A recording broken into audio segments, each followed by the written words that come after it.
Hello mga kabarangay, mga kapesunit, mga kaibigan, mga kapiso wifi. Guys, for today's video, meron akong ibabahagi sa inyo itong computer desktop na nabili ko sa Shopee sa halagang 8,000. Guys, bago ang lahat, please paki-like, subscribe sa aking munting YouTube channel. Guys, ito nga palang system unit guys. Ayan, yung brand niya HP. Ayan, HP G1 800 tower type. Nabili ko to sa Shopee guys. Itong computer, wala siyang RAM at wala siyang hard disk or SSD. Nakalagay doon pag i-add to cart nyo, no RAM, no HDD. 3,000. Ito 3,000. Ang kasama sa 3,000, itong motherboard, CPU fan, heatsink, at siyempre sa loob yung processor. Wala siyang RAM at wala siyang storage. Yun ang 3,000. Sa 3,000 meron siyang power supply na 320 watts. Meron siyang nakalagay na 80 plus platinum. Meron siyang dalawang fan sa palabas, no? At syempre meron siyang cooling fan sa heatsink ng processor. Ito guys, 3,000 to dinagdag ko, nagbili ako ng 4 na RAM, Kingston ang brand, bawat isa 4 gig, a total of 16 gig RAM, no, sa aking computer.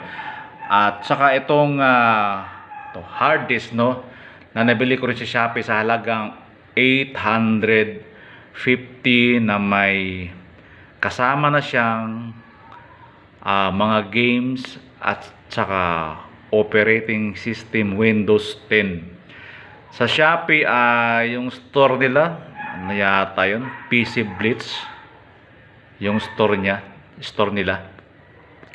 Ito guys, itong casing na to, 3,000. Nagdagdag ako ng 4 na Kingston tig 4 gig, bali umaabot siya ng 1,200, 4 na tig 4 gig na RAM.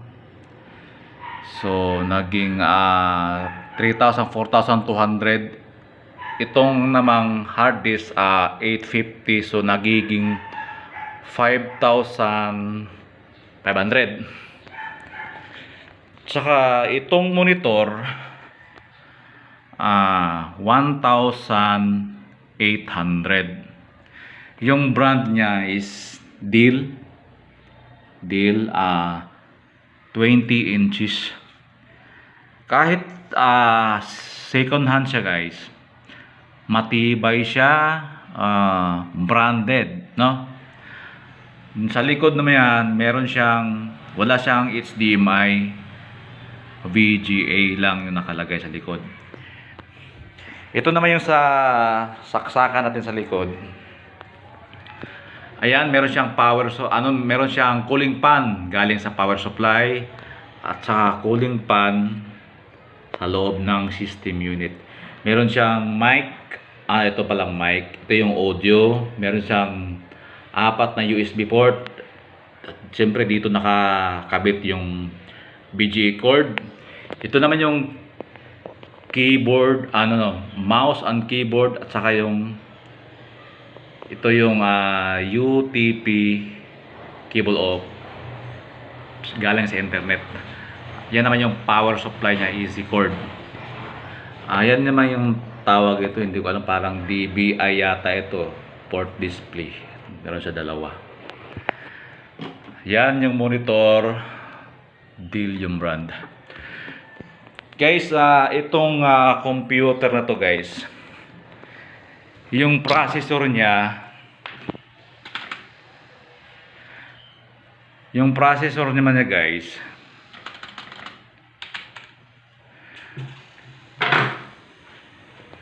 Intel Core Intel Core i5 4670. Meron siyang built-in graphics na 4600. Kayang-kaya niya ilaro yung mga larong GTA 5, NBA 2K14, Valorant, Bloodstrike, at syempre yung pinaka-oso dito sa barangay namin, Roblox. Meron siyang itong computer guys, wala siyang separate na GPU o video card. Ang meron sa kanya, naka 16 gig of RAM lang siya. So sa Intel Core i5 na 4th generation at wala siyang video card, medyo mataas naman yung built-in na graphics card niya. Yung mga laro na binanggit ko guys, kayang-kaya niya ilaro. Basta recommended ko lang, no, dapat naka 16 gig of RAM kayo. Ito ginamit ko hard disk, pero I advise na mas maganda mag SSD kayo para mas maganda pa yung performance, no. Ito kasing hard disk medyo may kalumaan at saka yung pag-loading ng mga games medyo matagal. Although pag uminit na siya, naka-warm up na siya, wala namang problema. Pero mas maganda talaga, mas mabilis yung SSD. So guys, uulitin ko, ito HP 800 G1 Tower type, no? Yung processor niya Intel Core i5 4670 na may built-in graphics siya na 4600. Kayang-kaya niya ilaro yung mga Valorant, NBA 2K14, GTA 5, Roblox,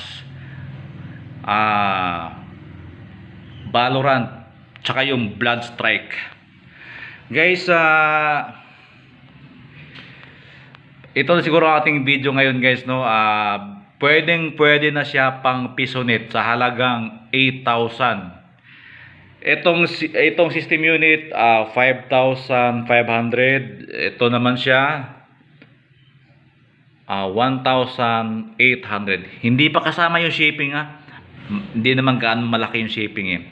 Siyempre keyboard, mouse, estimated ko 8,000. Pwede na siya pang PisoNet. Ang sa akin lang guys, pagka nasa barangay lang tayo, sa akin mga below 10,000, pwede na siya pang PisoNet. Kasi barangay nasa barangay lang kami. Itong mga laro na binabanggit ko, kayang-kaya sa computer na ito. Intel Core i5 4th generation. Pagka 4th generation guys, ang experience ko, kahit walang video card, doon sa mga laro na sinasabi ko, kayang-kaya niya. Ayan guys, ito lang muna ating video ngayon guys. Kung meron kayong nakuhang idea, please paki-like, subscribe sa aking munting YouTube channel. Guys, maraming salamat at magandang araw o gabi po sa ating lahat. Ingat po tayo and God bless you all. Thank you.